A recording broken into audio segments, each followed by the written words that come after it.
Hey, my name's Mickey Wynn.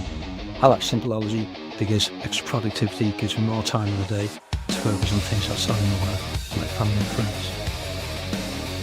Hi, my name is Clarence Fisher, and I'd like to share a little bit about how I use Simpleology in my life.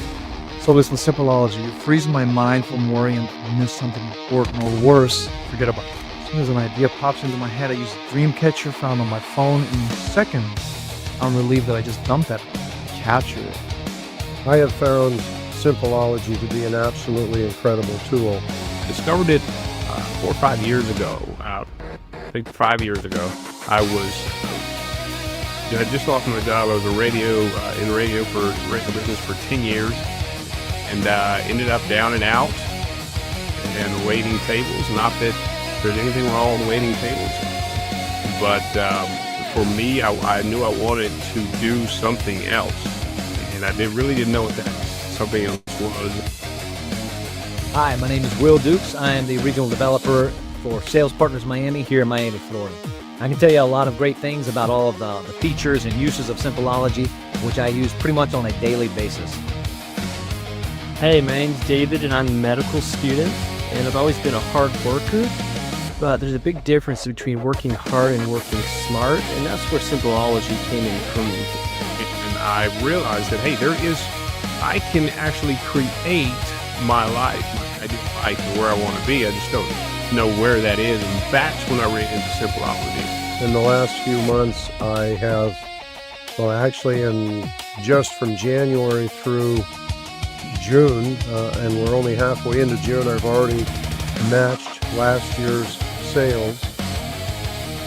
Hey there guys, my name is Doug Landers from Tulsa, Oklahoma, and I'm an internet entrepreneur, activist, and someone who has more than doubled their productivity using Simpleology. And Simpleology allowed me to get clear on where B was. I got to get from point A to point B. Actually, where is B? What is B? And just really grateful that I was able to do that. Hi, my name is Hans Meyerhoff. I'm a health and business coach living in Austria, Europe. Before Simpleology, I was always like running in a rat race, getting the urge of things done. Absolutely on track to double or even more than double my annual sales figure by the end of December. So I fast forward the 5 years, and now I have a successful marketing company, a couple of businesses. I mean, life is just totally different. Now, pretty much all of Simpleology's training has helped me move closer to my goals. And I'm very excited about that. I've also used the focus that I've gathered through Simpleology to daily review my long-term goals, which allows me to lose over 30 pounds in the last 60 days alone. But the bottom line is this. When I've been consistent in using Simpleology, my business has flourished and grown. And when I have been inconsistent in using Simpleology, my business is pretty much flatlined, and I have things that fall off my plate all the time. I have friends. I mean, we're still friends, but we're totally different places, and it's just taking these small steps and going from A to wherever the B was and using Simpleology every single day. And I keep on track with that daily application of looking at who I am, where I want to be, where I am now, and what do I have to do to get there. So I found this to be an incredibly useful tool. Such a sense of satisfaction. All my good ideas will never go. Then the ability to categorize my to-do list. It's always the most important, powerful, life-changing things get done first. Just gotta get it.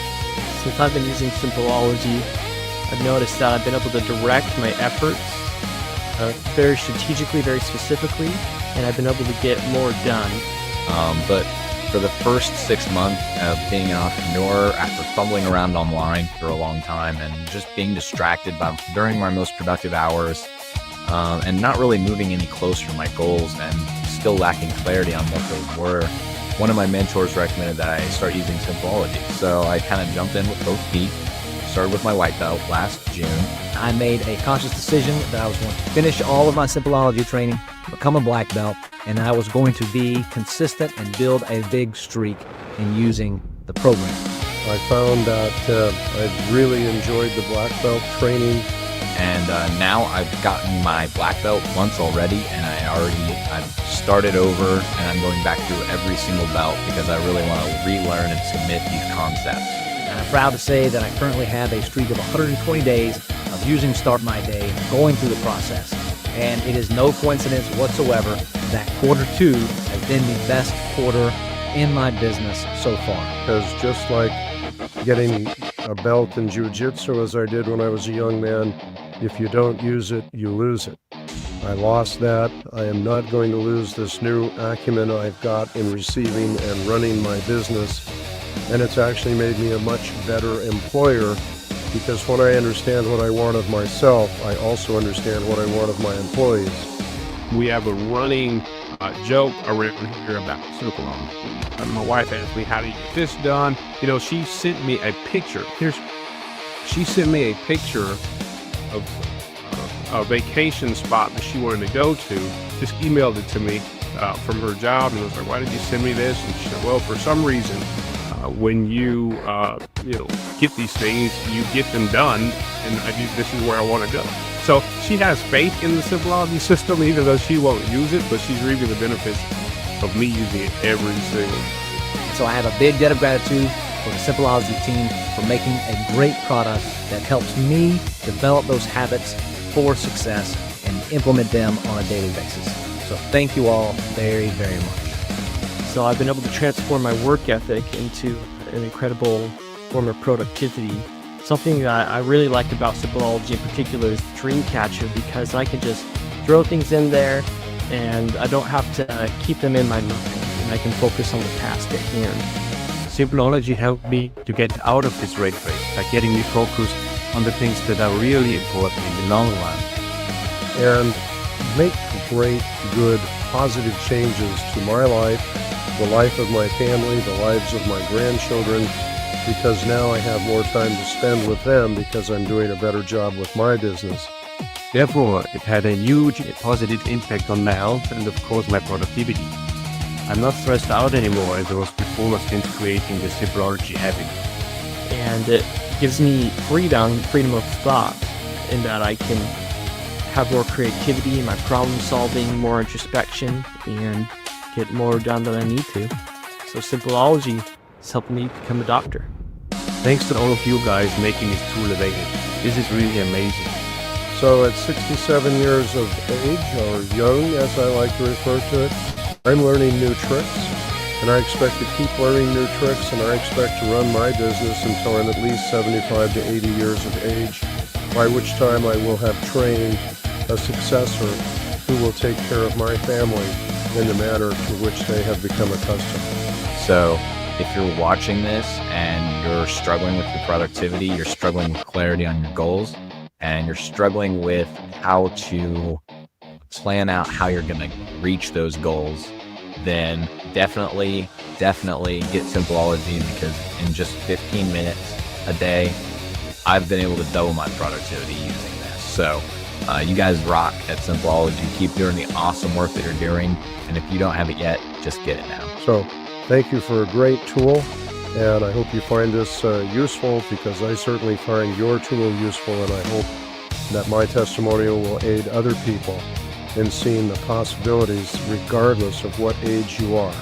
Whether you're young and getting started, or whether you're an old geezer who just needs to learn some new tricks, Simpleology has a tool for you. And I'm just really grateful that you guys continue to improve upon it.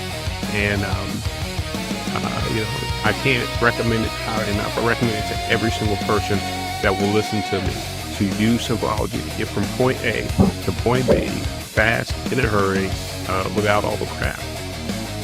I'm going to say crap. I just say crap. Use it. And we are live. Hey guys, how you doing? This is Mark Joyner here with my buddy Ryan Healy. And tonight we're going to talk about something interesting. The ultimate business advantage. And you got to wonder, when you hear a phrase like that, the ultimate business advantage, is this something you can really state a case about? I'm going to state a famous case for it. Ryan probably knows exactly the the case I'm going to state, it's kind of I don't know, I guess marketing, some of the standard marketing wisdom. Can we call it folklore? Some of it's folklore, some of it's wisdom, but it's one of these things that just gets passed around. Now, before we get into that, guys, we're going to start as we always do. If you want to get the wonderful results that all of the people that you were watching in the video leading up to this, if you want to get the results that they're getting and beyond, it's really, really simple, guys. I'm just going to show you. All you got to do is log in to this website over here, my.simpleology.com. We're going to log in as Mr. Spock. And as he logs in, you're going to see that the first thing that pops up on his page is the lesson for today on the pathway to power. All you got to do is just watch that short little video, and it will guide you through the pathway to power, and you will learn cool stuff, and you will learn tools that will allow you to get those types of profound results. And with that said, let's dive into the question. What do you think, Ryan? You want to take the apocryphal version of this particular bit of lore, or should I start out with that? And you want to read? Well, you'll have to give me a hint as to which bit of lore you're talking about. Okay. So this is funny. We all enter the moment that we are in with a number of presuppositions loaded into our minds, and I had this presupposition loaded into my mind, thinking, I bet Ryan knows the same story. But come to think of it, there are probably profound volumes of stories that are very similar to this in the marketing lore. Okay, I'll tell you the one I was thinking of. So Gary Halbert used to brag. He said, I'll do my Gary Halbert imitation, which is terrible. He would always say, Mark, I got all the direct marketing guys in the room. And he always had this brusque tone, to his voice. It sounds like, he sounds like a guy who's been through a lot. And he had been through a lot, divorces, children, prison, prison with children, and he wrote some beautiful things. And he was very open about his life. Knowing him personally, I can tell you the stuff that he kind of writes about his personal life, which was the stuff that you would read on the Gary Halbert letter. From my perspective, that's pretty much him just telling his life. I was there for certain parts of his life that he told in the letters, and I was like, he's not embellishing on a single bit of that. And I think that's part of what made him so great. But this particular one, he would tell the story. The way he told it to me was, Mark, I had all the direct marketing guys in the room, and I asked them, what's the ultimate business advantage? Then they all gave me the wrong answer. This is typical Gary, right? Gary he kind of was like that, but he kind of played up into, he knew that was a little bit of a psychological flaw of his, but he played it up, right? And it kind of made it endearing. So he said, of course, you guys are all incredibly wrong and stupid. And here's my one right answer, and you can't deny that it's right. That was sort of the basis of a lot of Gary's teachings, and you had to love him for it. And he said, if I wanted one advantage, it would be to have a starving crowd. And the way that he put it was, imagine you have 5 different hamburger shops that open up. One has got the best price, right? One has got the absolute best burgers. One has got girls who will deliver the burgers in scantily clad outfits. We know there are a few restaurants that do that. That's their thing, right? The restaurant he wants is the one where all the hungry people are. He said, you can take all that other stuff, but give me the restaurant where the hungry people are. Now, it's kind of hard to dispute the logic of this. Yeah. I'm going to try. We can push back because I think that there are legitimate other answers here, or maybe some nuance. But what do you think of that straight out of the gate as marketing wisdom goes? How would you rate it? I think it's great. And as soon as you say Gary Halbert, I immediately knew what you were referring to. You need the story, yeah. I knew the story, yeah. It's kind of like, I mean, you can take the same story or the same point and apply it to anything. Like if I was running a hospital, you know, the one thing I'd want is a whole bunch of sick people, you know, or people with broken arms, you know, like I want it in Gaza. Yeah. yeah. Man, you might get bombed. I wouldn't be a hospital there. That was, let everybody just do what they want with that comment. Yeah. Yeah. It's but a yeah, starving crowd. what's that? It's a starving crowd. That's a pun on like 5 levels. But yeah, anyway. But, yeah. And same thing for like if you're running a car shop, you know, yeah, it's like, what do you want? You want a bunch of people who have broken cars, but also the ability to pay to repair those cars and the motivation to repair those cars. So maybe the one thing missing from what Gary said was you could have a hungry crowd, but do they have the money to pay, and do they have the motivation to make their hunger go away? Because there are some hungry people, like starving crowds, and they won't pay for food. They'll dig it out of dumpsters, or they'll, you know what I'm saying? So that's right. Just because you have somebody who's hungry doesn't necessarily mean that they're the ideal target audience. This is exactly the right kind of troubleshooting that we want to get into, right? And I think that one thing that sets you and me apart, Ryan, from a lot of guys, I have noticed. So I had this conversation with someone yesterday, and they were asking me, hey, so this is somebody who's training someone, and the father of the son that needs to be trained said, hey, I want you to work on the pronation of my son, thinking that was the be all end all. It was going to fix all of his athletic woes. And he came to me and he said, Mark, he says, but pronation isn't really the problem. Like I can try to fix this for him, but really what he wants to fix is X, Y, and Z. And I explained to this friend of mine, I said, well, look, you're dealing with a belief system now.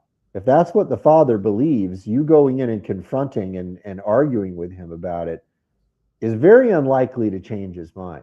Now, Ryan and I are kind of unusual in certain ways. Every human being alive, I think, when their belief system is confronted, will get a little bit defensive, right? Yeah. And whenever somebody questions something that you say, we have it wrapped into our identity. And so we therefore have arguments with people. And I think one of the things that makes people like you and me a little different, however we develop this in ourselves, we, not perfectly, but have been trying to separate our egos from what we believe, right? And say, okay, hey, if somebody challenges that, that doesn't have to be a big challenge to my ego. Right. Doesn't have to be a big challenge to my ego. So the reason I'm pointing this out is we swallow bits of marketing wisdom. Like we hear someone like Gary, who was very charismatic and also extremely intelligent, and most of the stuff he said is right. Now the problem is it what he says becomes holy doctrine. Yeah. And all of the people in direct marketing are like, no, Gary Halbert said, as if they're reading like Ezekiel 25:17, which is not a real chapter in the Bible, right? Okay, so a Pulp Fiction reference for you guys who didn't get it. So, so what we need to do is we need to look at those things and look at them critically, because there are certain things that are missing. And we revealed it with the joke. It's like, oh, you could have a hospital in Gaza. Sorry, terrible joke. I know that's going to be offensive to a whole bunch of people for a whole bunch of reasons, whatever. It illustrates the purpose. It illustrates the purpose, right? Just because somebody needs it doesn't mean they're necessarily going to be able to avail of it, right? Yep. So you do need to kind of add a little bit of nuance to that. And I also think that what will immediately happen in a market, what do you think, Ryan? Let's say you've got a good physical location. I got a good historical story about this one. Let's say you open up the perfect location for something. Yeah. What do you think the chances are that someone else is going to come in and try to horn in on your perfect location? About 100%. About 100%. Right? There are companies that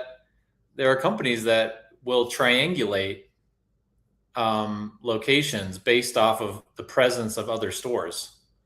Yeah. So they'll say like, okay, if there is I'm just making this up, but if there's a XYZ restaurant and this restaurant and that restaurant, and they're all doing well in this area, they'll triangulate it and they'll one of their stores right there, because they have proof that these stores are doing well and that's their market, and so they go drop a store there.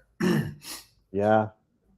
And there's all sorts of business lore about what people have done with this sort of like across the street battle between the shop that opens up. I was in Vietnam recently, and I went to go get some glasses, and there was this very famous store for getting glasses. Mm-hmm. And right around it, there's like 4 or 5 with similar names, and you got to figure out what's the original one. One of the, well, this isn't, I wouldn't say apocryphal, this story, it's quite true. If you look at the difference between, you ever hear about the Philly cheesesteak battle, the famous Philly cheesesteak battle? I don't know if I heard about that one. So it's Pat's and Gina's, and I don't know which one came first. I think it was Pat's. But when you want the original Philly cheesesteak, there is the original Philly cheesesteak place you go. Okay. And they've even got a little ordering sequence. And one of the things that you have to learn is, do you want to say wit whiz or just wit? Because wit means with onions. Wit whiz means with cheese and with it's cheese whiz, by the way, what they put on it. Cheese whiz and onions, yeah. Tastes delicious, probably the worst possible thing you can put in your body. But across the street, there's a place, if I have the names right, I think Gina's is the one that opened up right across the street. Wow. It's literally, there's the one corner original shop where you can walk up, and then Gina's opens up, and it's like, well, we've got a whole restaurant. You can sit down. You don't have to eat your Philly cheesesteaks in the street like you do at the peasant shop across the road, So there has been this rivalry between these two shops. Yeah. Now that's probably an oddball, because I think that they're still both doing quite well. Yeah. Yeah. Huh. Yeah, I'm not familiar with specific examples of restaurants fighting it out.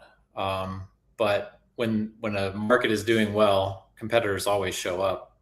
So right now in my town, for a long time, it was just basically Starbucks and a private coffee shop called Fika, which has 2 locations. They've done well. One of their locations is in an historic building on Main Street, and so it's like this wooden interior and everything.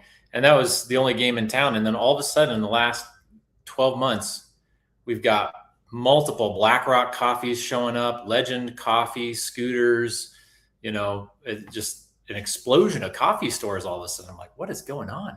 It's weird. Yeah, somebody's trying to figure it out. You got to wonder, it's actually very hard to fight somebody who is in a top market position.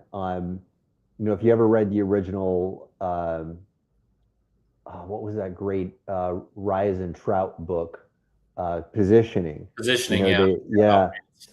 They talked about how incredibly hard it is to unseat someone who's in the number 1 position, and how rarely it occurs. You'll see it. Domino's did that with Pizza Hut, and I had a whole analysis as to why I think that happened mimetically, like with how they communicated about themselves. But it's very rare. I mean, Pepsi is still, number 2 in the world, despite all of the blind taste tests. Yeah. So there's some very interesting mathematics and voodoo going on in there, I think. At the same time, there are some pretty significant examples. Probably the most obvious is Netflix taking over Blockbuster, but that wasn't due to Netflix making a better Well, initially it was. It was it was a better Yeah. rental experience.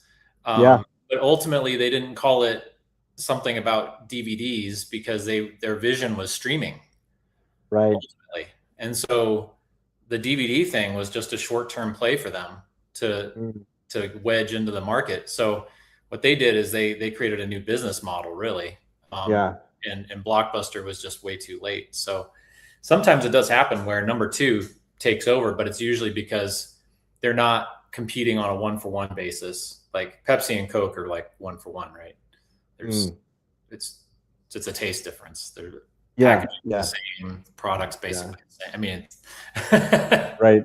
Right. Yeah, I think so it's emotional connection at this point between the two.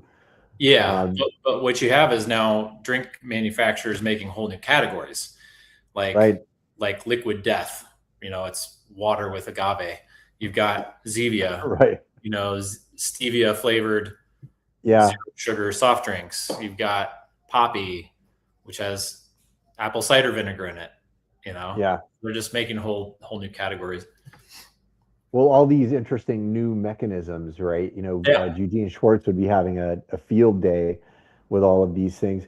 I think it would be interesting to look back at Netflix. I wonder, do you know from the history of it, did they plan from the get-go that it would ultimately be streaming, and did they strategically go into DVDs just so that they could capture that market share early and then just make it boom, impossible to fight against?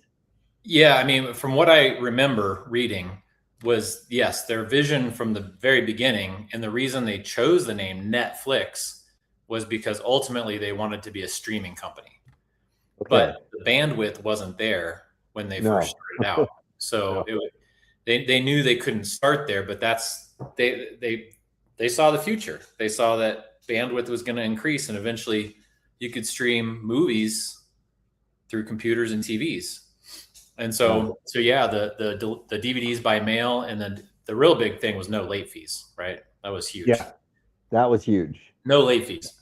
And people are Yeah. like, what? No late fees? Yeah, sign me up. Yeah.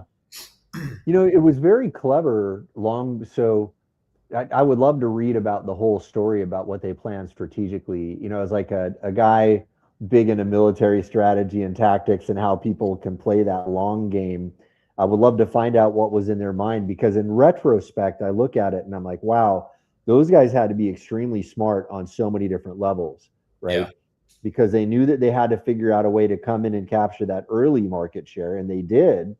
I remember people talking about, I mean, getting the Netflix envelopes and Yeah. sending the stuff back, and people were managing that. And I was kind of like, well, I'm not sure how much better this is than just going to the store. I still liked to go to the store. Yeah. But then when I figured out, well, if I can just stream this right now, there's no point in me going to the store. So I just stopped. I don't know when the actual last time I went to a Blockbuster was, Right. but Yeah, me neither. yeah, I imagine there is a moment where it was like, well, there's no point. Right. And if they were prescient enough to be able to see that and had the active relationship open with that customer base, that they could just switch over, that was just some, first order pre-planning. Yeah, for sure. Wow. Huge Are there amounts. any, do you know if there are any good books on that topic? I don't, honestly. I haven't read a book on the topic. I know I've read some articles here and there over the years. So Maybe Netflix has a propaganda show about it. Who knows? Well, I did watch the documentary. I think it's called The Last Blockbuster. That was interesting. Okay. Yeah, that was pretty fascinating. There's like, I don't know if it's still open because it's been a few years, but there was literally one independently owned Blockbuster still open, I think in Oregon. And they had done some things to stay competitive, and there's a lot of nostalgia around it. And now there's people who travel there from out of state just to see it. It still exists. Well, I mean, at the time of the documentary, it still Yeah. existed. I don't know what's happened since then, but I see a few bookstores still standing, and God bless them, by the way. I hope that we can maintain a few good bookstores in the big cities, but they're still like the shelves are getting thinner, like the shelves are getting stocked full of more stuff that isn't books, right? Yeah, we still have a Barnes and Noble near us that's open. There's a couple local bookshops, but the one that I've used more often now is called Second and Charles. You heard of that one? Oh, That one's they've popped up in a few cities in the U.S. and it's basically a secondhand store, okay. but massive book selection, like so many See, used now, books. I'd be the first guy to go there. Like used bookstores were my thing when I was a kid. I would come in with a satchel full of books that I had read and Yeah, unload them and do trades, yeah, right? well, that's what they do. They'll take your old books. They take old movies, old video games, old records, old comic books. So it's like basically a secondhand media store. That's kind of cool. I bet that there will be a strong need for that. You got people talking about things like the 1918 Encyclopedia Britannica being the last corrupted form of the encyclopedia. I bet a lot of original media stores might have some resurgences, especially as you see a lot of this tech backlash, Yeah. not quite Butlerian jihad level, but getting there. I have in my cabinet over here, I've got like a 1975 unabridged Webster's. Ooh, It's like that thick. 1975. Yeah. Yep. So I had a friend of mine who was quite the literary snob, and he said Webster's second edition is English in its highest form, frozen in time. So I always had a copy of Webster second, and there is something inherently a little more poetic and beautiful about the second. But of course, you're no longer speaking to the new generations if you fuse yourself to that, right? Right. Yeah. Yeah. Well, let's see what kind of questions we got rolling in here. We've got a really good one here from Dean Wong. I don't know if I can answer this. This is kind of an unanswerable question. Here I'm using the built-in clipboard feature, which should make this smoother than it is right now in the moment. But Dean's question is, what are the top 5 tools one should be learning in 2026 to not get left behind? Dean Wong asks. Yeah. AI tools. Yeah. What tools have you been using most, Mark? Well, I will tell you, I have been using primarily Claude Projects and Claude Code plus. My thing is I think, so my personal opinion from user experience and having used a lot of these tools now, Claude is kind of the sweet spot for all of the good things that you want. When Claude 4.6 came out and the latest Chat GPT, both of whom have released new versions since then, the 4.6 that week when those two new versions came out, I think that was like the most significant change in AI history. Suddenly, I was able to train AI to get much deeper understanding in things that it was not able to get before.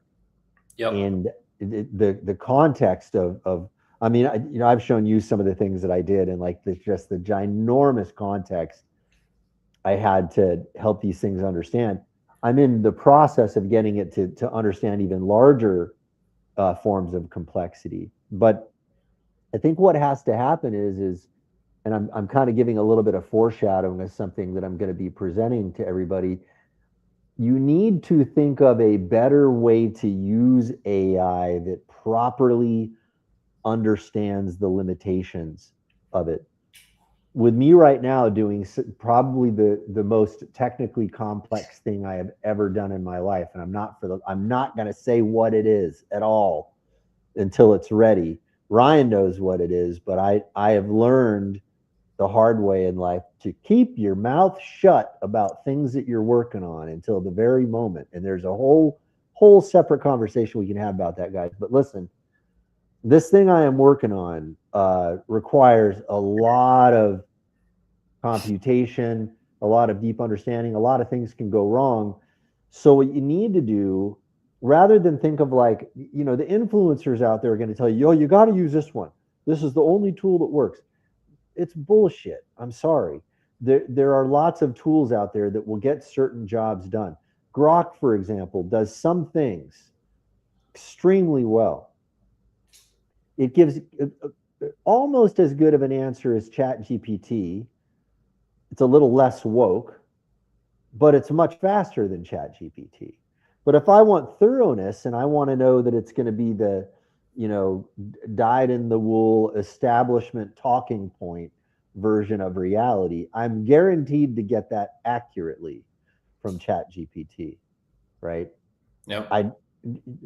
Grok might give me some errors. It gave me I think I told you the story of the order of magnitude dosing error it gave me on a compound once that could have killed me if I hadn't double checked it, right? I remember that.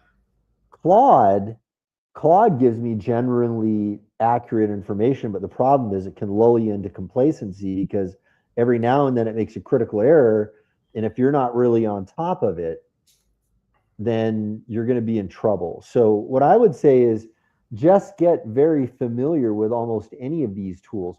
Grok is starting to catch up with some of the things that Claude had that Grok didn't. For example, Grok just recently released their skills file. I was wondering, like, okay, Claude skills, ChatGPT and Grok, you guys, you'd better catch up with this. Yeah. Because this is such an obvious benefit thing. And they're doing that. Yeah. So they're all cross-pollinating with each other. But what you need to do is you need to understand how to operate within the limits of these things. I have found myself deep in the middle of something, and then you hit some kind of a barrier with your session, and then you've lost, you know, a lot of your progress. So the one little clue I will give everybody is start figuring out ways to work within the bounds of what you know AI can do, and be ever vigilant about what those differences are. Now you'll notice I'm not listing a top 5 tools. I'm giving you what I think is a higher order principle that will guide you whatever set of tools you choose to use, because you could use the best tool and you're still going to run into this problem. That's my take. Yeah, like you, I primarily use Claude. Claude with a lot of different skills that I've uploaded to Claude. And those skills are very useful, and make it so that if you're using it to write copy or something like that, you're not just getting generic AI output, which is the risk of using any AI as is, right? Mm-hmm. So, but with skills, you can tell it, you know, it uses context to determine which skills to reference. Yeah. And then we'll read those files that are related to the task you asked it to do. And then it will follow the instructions in the file to answer as it answers your question. So, or carries out the task that you want. So I don't do a lot of coding, but if I did, I'd be using Claude Code, you know. Yeah. And then there's Claude Cowork, which I've used a few times, and that's really useful because then it takes control over your browser window and will actually click buttons and do things for you. So that's pretty wild. I think mostly the key to using AI is knowing how to think and knowing how to give it good instructions. Yeah. And I'm not talking about prompt. I mean, it is sort of like a prompt, but I'm not talking about magic prompts or anything. So long as you have skills uploaded, those kind of take the place of, you know, these mega prompts that were being sold and marketed. But more, it's like, hey, you know, here's what I want you to do, and here's the idea that I have, you know, for doing this thing. So do it like this. So I'm giving it a little bit of instruction. I'm not sometimes it's open-ended, but a lot of times I'm not giving it an open-ended request. I'm saying, here's what I need you to do. Here's the audience. Here's my idea, you know, write it, you know. And it'll do a pretty good job. As far as other stuff I've experimented with, I've mentioned this before. I've experimented with Paperclip. and that's an agent that will work independently. And then now there's a new thing called Hermes, and I've been reading about Hermes, but I've not yet experimented with implementing that. So that's kind of on my radar as something to investigate. Interesting. Yeah, I've always got a few of these tools that, like the AI bros, that I will run into here and there, like, bro, you got to be on this one, and I know. and usually I'm kind of like, okay, yep, like I don't know whether you're experiencing AI psychosis or whether or not this is a really good piece of advice, but I won't find out until I experience the AI psychosis you're experiencing right now. That's kind of how I feel about a lot of it. But yeah, I'm probably being overly cynical. I just think, go ahead. There's really no good way of knowing what's true, right? You're on X and then you read some post from some guy. Yeah, I set up 10 agents that's managed by this one master agent, and they've created 4 new products and funnels and sales copy and everything, and it was all done in 2 days, and now I'm making $10,000 a month, hands off, 0 employees. And you're like, really? I don't know. yeah, it's not very believable what a lot of these claims are. I think that a lot of them are doing things, but they're not necessarily getting results. And sort of the standard thing that I was giving guys advice on back in 2019, when this started becoming, an actual thing to discuss. I told my guys, I said, look, I don't care if you use AI to get your job done, right? Just document everything and don't make it a replacement for your own good judgment. And there are people who I think start to understand, like, hey, there are repetitive things, there are machine-like things that AI is perfect for. Sure. Right. I had a case last year where I had a slide deck that had like around 600 slides, and I wanted to make one change on every slide because there was no automatic way to do it in Keynote. I think I told you this story, and then I went to Claude first, tried to create an automation, and that wasn't working. And I was like, okay, let me try a couple others.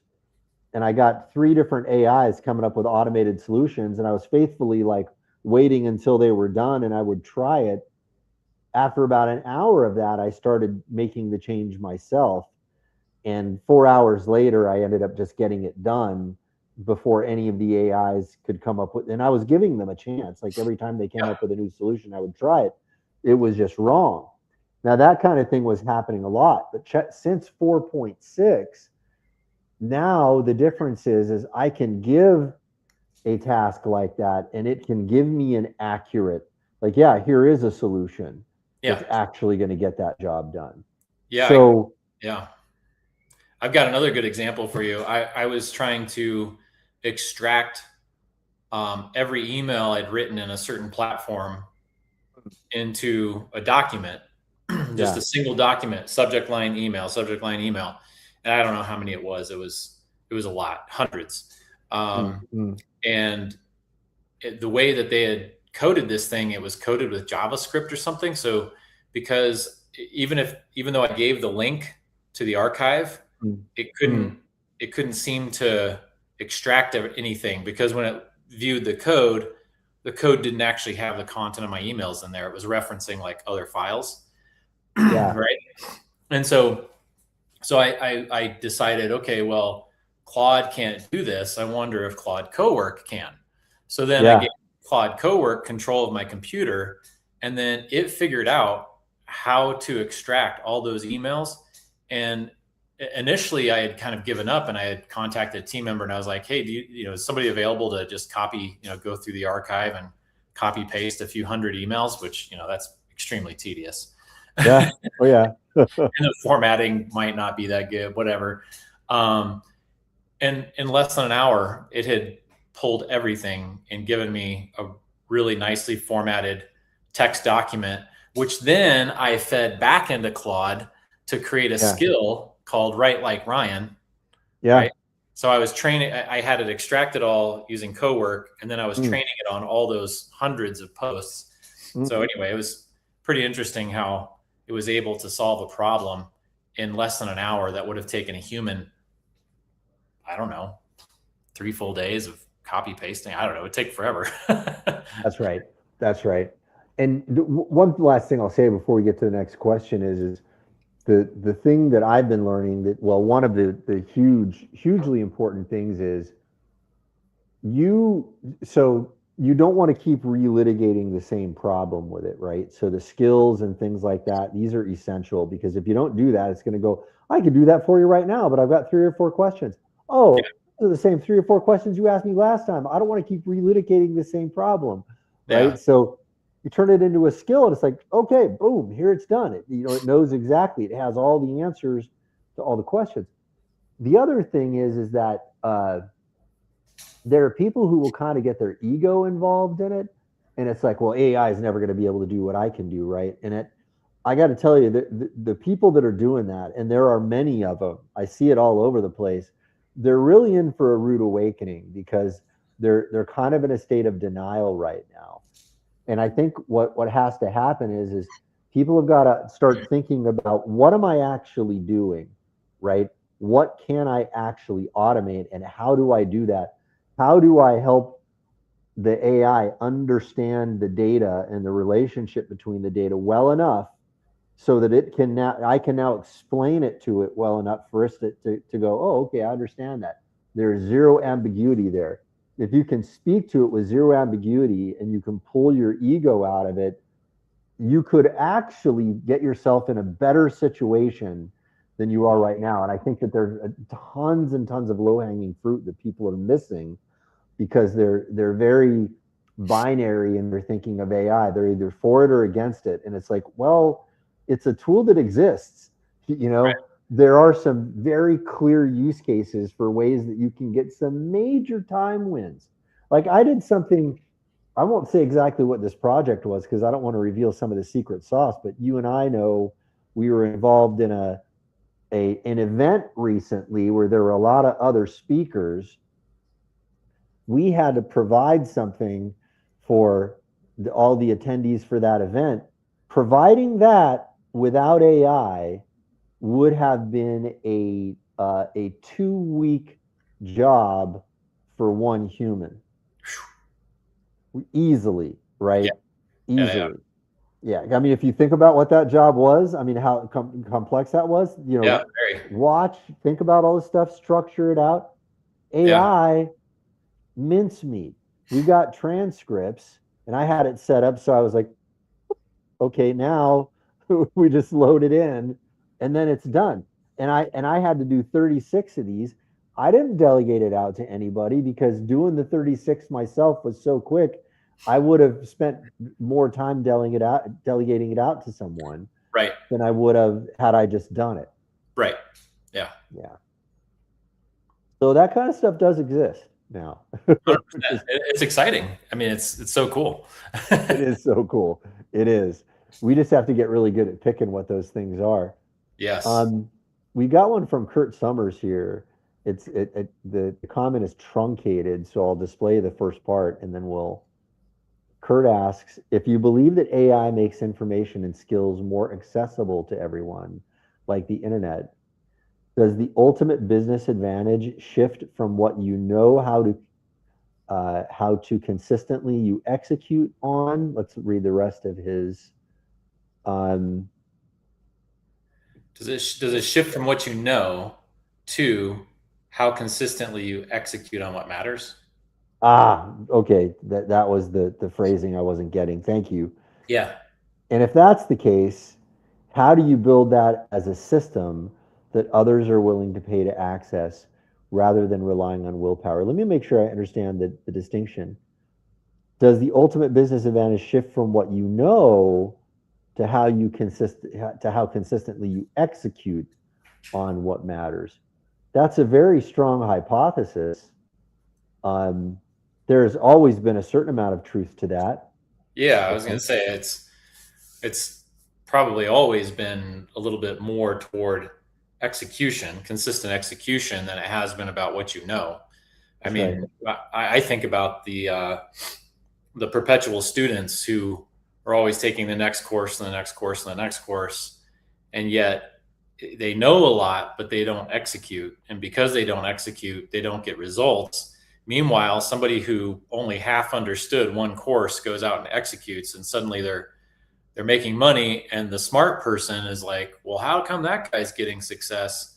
I know way more than he does. Well, Yeah. sometimes being a little bit dumb is good. Yeah.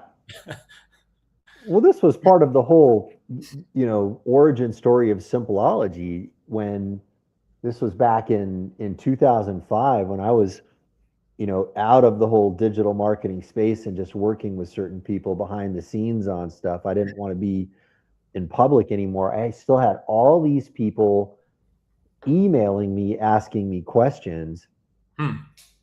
And part of so there were multiple motivations for Simpleology. One was I was getting so many emails every day, and I just didn't have the time to respond to all these guys, right? And I didn't want to like be the guy who's like, oh, somebody's reaching out for help, and then you're not helping them. So I thought, okay, what can I do? Well, I started to notice a pattern in what most people were doing, and it wasn't that these guys they came to me wanting a marketing idea, and I realized you came to me with like 5 or 6 really, really good marketing ideas. Your problem is you're just not executing on any of it. We gotta get your productivity unjacked. Yep. And that was the basis of Simpleology. And it's still, I will tell you to this day, most of the business owners, the reason they're not taking off has very little to do with the technical stuff around it. I mean, yeah, there's a million and one things to learn along the way, but most of the time it's people who just aren't able to organize themselves well enough to start getting the most effective thing done. Mm-hmm. Yeah, I agree. The second part of that question, how do you build that as a system that others are willing to pay to access rather than relying on willpower? That's a big question. Well, it's kind of what Simpleology is trying to do, right? We are allowing them to be more effective at what they're doing, right? So if you ask the question, how do you help someone get a particular result faster than any other way? The pathway to power is kind of that answer, right? But there's a lot of ways that this shows up in the world. You don't have to be the people helping people be more effective, which I will just tell you, by the way, as a side note, if you want an easy market to sell to, that's not one to pick, man. Selling people how to work more efficiently is not the lowest hanging fruit and where the business is, because it's like saying, hey, that thing that you're having trouble with, that you've associated a whole lot of pain with in your whole life, I want to help you do more of that. That's essentially your value proposition. More pain. Sign up for more pain. Hard to sell, man. So anyway, just kind of throwing that out there. That other thing that you can take from this is how can you become the guy who's just more effective? And it doesn't matter what you're selling. You could sell anything and be the more effective guy selling that thing. I think that's the real meta principle that I would like to see Kurt walk with. Because Kurt, see, here's my opinion for Kurt. Kurt, we haven't had this chat yet, but you spoke about this openly. So, and we were going to talk about it openly on a podcast. So just so you know, I'm not speaking out of turn about Kurt here. Kurt was very open, sharing on the hot seat with us a story about having a near-death experience. And I'm kind of like, Kurt, you have the golden ticket, buddy. There are people who make up stories like that so that they can sound interesting. You don't strike me as the guy who made that up. When you tell those stories, I feel I get the sense of authenticity. I will guarantee you, if you just start going out there and talking about that, that is probably the fastest way. And something will come as a result of that. A business model will probably form itself around that almost instantly. What I would do if I were you is just get out there and start talking about that. What do you think, Ryan? That seems to me to be like the lowest hanging fruit in terms of getting some kind of a business asset live for him. Yeah. Yeah, I think it's a good idea. Yeah. We've got Brian Toberman, I think, commenting on the Gary Halbert story. He says the problem with turning marketing into doctrine is that the market will change. Mm. Yeah, That's depends on the doctrine, but yeah, things can change. He also says the last Blockbuster is still open in Bend, Oregon. They now sell merchandise. Merchandise, so, which is a good idea. Play to the nostalgia, sell Blockbuster stuff. Get a DVD of your favorite movie just to hang on your wall, or I don't know. I wonder what kind of stuff they're selling. Probably like T-shirts and sweatshirts and with Blockbuster branded stuff, keychains. I guess it's kitsch at this point. I don't know. It's interesting. Yeah. And then Kurt gave a list of top AI tools for solopreneurs here. He mentions Claude to solve any problem, Perplexity to research anything, Gemini Banana Nano Pro, that's a mouthful, create visual images, CapCut with CDance to create and edit videos, ChatGPT Image 2 to create infographics, OpenClaw to build AI agents. And I think that's where Hermes now is superseding OpenClaw. Notebook LM to create slides and podcasts. I think that's Notebook LM is a Google thing. Like you can, I haven't used that yet, but I know some people rave about it. Canva to design graphics, VoiceBox SH to clone voices, Substack to build newsletters. Yeah. I didn't know that Substack had anything AI built into it, but maybe it does now. Well, I'm at this. I don't know. By the way, how does this fake background look, guys? Looks pretty good to me. It's not bad, right? It's not bad. Because, I'm almost just afraid to show you guys. This is not this room does not look that bad, but I cannot find a good angle in this room that looks good. So I was like, man, I'm gonna put on the fake one. But there's a washing machine in this. So I'm doing a visa run right now, guys, and I have to teach a live class tonight. So as soon as that's done, I'm going back to my normal HQ. But this washing machine has the AI mode washing. It's like all the washing machines have some AI, and I'm like, I think you're just saying there's AI in there. Like I don't know. Could be just to put the regular wash cycle and call it the AI. I have a feeling like that's what's going on. Dude, I just want appliances that work. I don't want my appliances connected to the internet. Honestly, I don't care. I don't know if you've tried to set up a new TV. Well, I mean, that does need to internet connection now, but my gosh, the number of steps. It's like create an account and log in, and you're like half an hour into it just to log into your TV and get it. It's like, oh my God. We can wrap up on some conspiracy fun about that. So I posted about this the last couple days. I have a feeling like they are really in a hard press right now to get us to buy off on surveillance culture. Here are my exhibits. I think you saw my wackadoodle tinfoil hat posts about these. So I think I did. I wrote. Which one did you see? Getting us to accept a plan for mass surveillance or something like that. Yeah. So you've seen these sort of like audit videos on YouTube where there's a guy who'll just be like, I'm just out here filming. And then some cops come up to him and they're like, hey, what are you doing? He's like, I don't have to answer your questions, and just being difficult, right?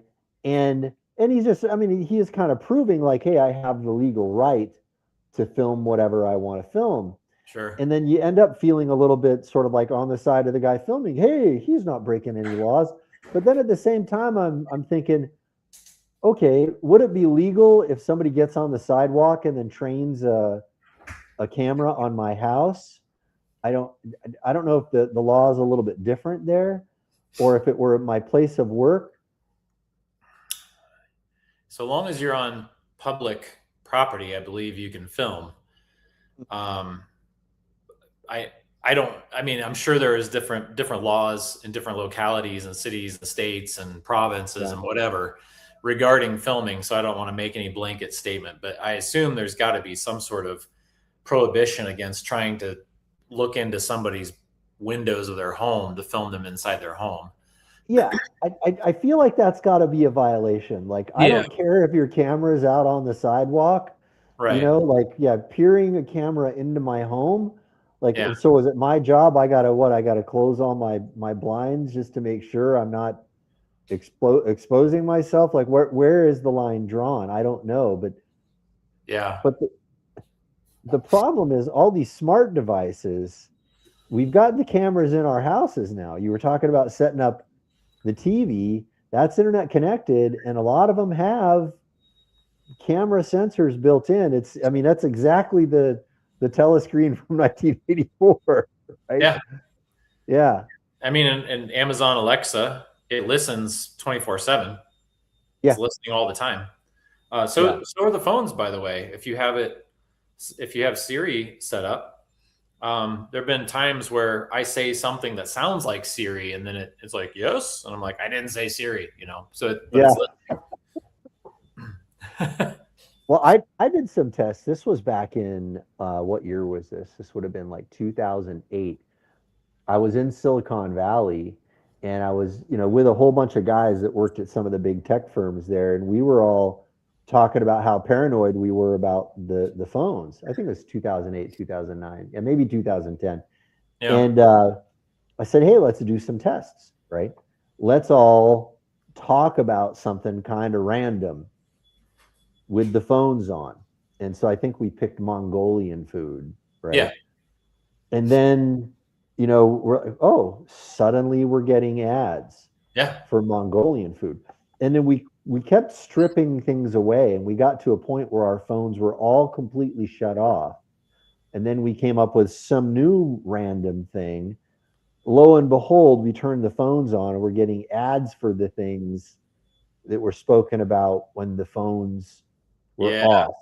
Now, I don't know what loophole was breached there.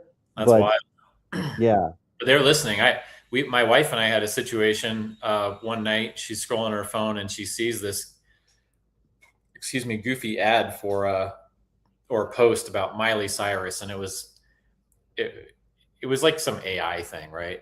And we were just laughing at it because it looked hilarious, and we were speaking about it out loud. Kind of like, is this really Miley Cyrus now, or is this fake? What is this? She starts scrolling, and next thing you know, it's flooded with all these AI Miley Cyrus pictures, and it was wild. I was like, what the heck is happening? Yeah. It makes you a little scared to go. It's like sometimes you're a little curious about something, and then all of a sudden you got, all kinds of ads coming up, and you're like, hey, whoa, whoa, whoa, whoa. I'm not that guy. I searched for this thing one time, and they formulate an identity about you, right? Yeah. I've seen it because Instagram is owned by Facebook or Meta, right?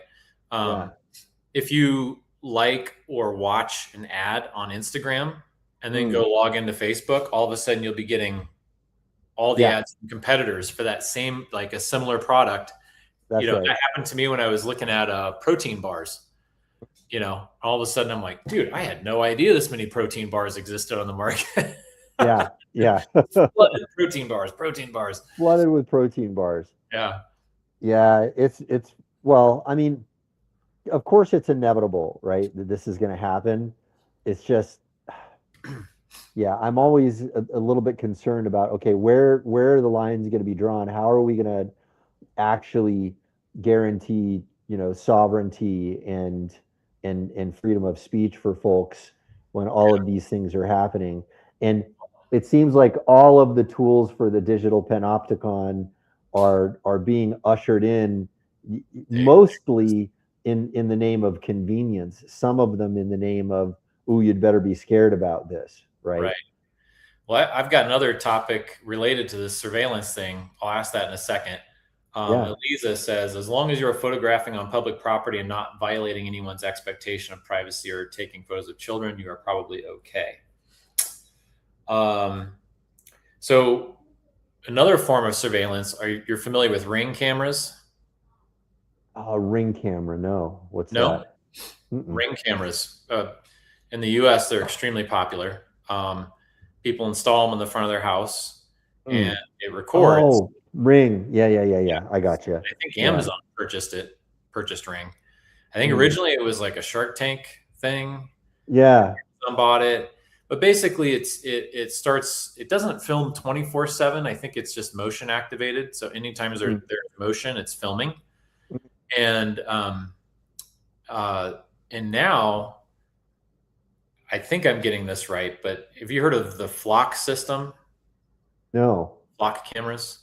Uh-uh. So essentially, police have this surveillance network of cameras, and they'll get pinged through the Flock system when, for example, there's a plate that is known to be on a stolen car.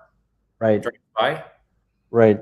So they'll get a ping, and then the cops will go after them, find the stolen car, chase the criminal down, arrest them, all this stuff, right? Yeah. I think those Ring cameras are part of the Flock system. Like, yeah, dude. Into all of the private Ring cameras. Yeah. And so when they see something through one of those cameras, and now they're going, you're like, okay, on the one hand, am I glad they're stopping car thieves in my county? Yes. On the other hand, man, that could really be used to abuse power. It can be used in a really bad way. So how do you feel about that? Well, I have extreme mixed feelings about it. I've been sort of around some of this technology as it came up, in different capacities, right?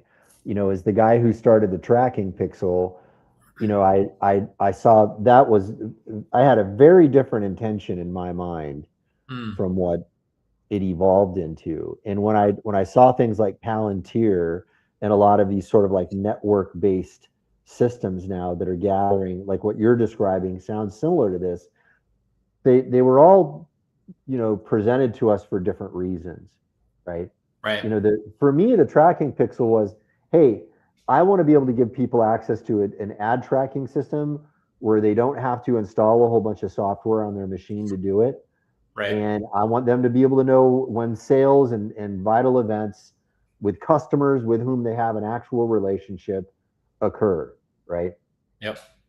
I was thinking forward and thinking somebody's going to use this for all kinds of really tricky data collection, right? And that's what it is now, is it's very sophisticated artificial intelligence. Well, those original cameras, it's like, hey, don't you want a security camera in your house? Hey, don't you want your refrigerator to be plugged into a network so that you can know if the temperature varies from within a certain range, that like, hey, your food's going to spoil. We should be able to let you know. This whole Internet of Things idea came out with convenience, but also security. So Palantir was like, hey, we're going to set up a set of cameras so we can tell you who the terrorists are. Yeah. Right. Now, who owns the ability to label someone a terrorist and who doesn't is where the real power is, by the way. But once that system is in place, anybody, so this is the thing that scares me, and people who read a lot like you and I do and have read sci-fi, these are one of the things that we have to think about. Hey, you're going to build this perfect system that's going to give people all of this security, and security implies a monopoly of force that you'll be able to leverage on other people. What happens when the reins of that system are handed over to someone who doesn't have everyone's best interests in mind? And is it possible to ever prevent that from happening? That's where, that's a whole longer conversation. And I know that we're at the end of our time. Maybe we can we can pick up the rest of that one, unless you want to comment before we wrap it up. That's the danger, the monopoly of power, and who gets to control it, because it can very quickly flip from good intentions to bad intentions. It certainly can. It certainly can. And we'll all probably usher it in when it's our side, right? And maybe we've been ushering in little bits and pieces. You know, it's like, oh, well, when it comes in with our group, it's good. But then, you know, and they just keep. Right. Yep. There's what is the guy? There's one guy who calls it the totalitarian two-step. Yeah, that's they each push it forward a little bit, right? That's Each right. time, just in a little bit different way, right? But That's ultimately, right. all moving the same direction. That's right. And you're going to feel like the morally superior guy when you usher your part of it in, right? Yeah. Because it's for the issue that you thought was important. The other guy thought it was diversity. You thought it was immigration. Either way, both of you guys are now saying yes to cameras in different locations. Yeah. Yeah. And I that's don't want to be London, frankly, but pardon? I don't really want to be London, the center of London, the most surveilled place in Europe, I believe. They have a name for it. Say again, no? They have a name for it, don't they? That area? Well, there is a city within a city in London called the City of London. And it's a very interesting, it's a fun rabbit hole we can open up, and maybe we can talk about this on the next one. There are 3 cities that have giant obelisks in them, and they are all city-states. The Vatican? The Vatican is one. The City of London is another. The City of London is a whole separately incorporated city-state. Oh, I didn't know that. Inside London itself. And then Washington, D.C. And they all have these very interesting obelisks in the middle of them. I don't know. I think it's worth discussing. We'll have to come back to that sometime. We shall. Don't worry, guys. We're not going to go full lizard people. Well, maybe half lizard people. We'll see. We'll prosecute the evidence and see where it goes. And with that, we're going to wish everybody a beautiful day or night wherever you are, guys. Remember to log into my.simpleology.com once a day. That's all you got to do. Watch a short little fun video. Let it guide you through the pathway to power. And it's going to get easier and easier, by the way, guys. There's some cool stuff we have coming out. And we'll let you all enjoy that and see you on the next live Hangout. Take care, guys. Boom. Thanks.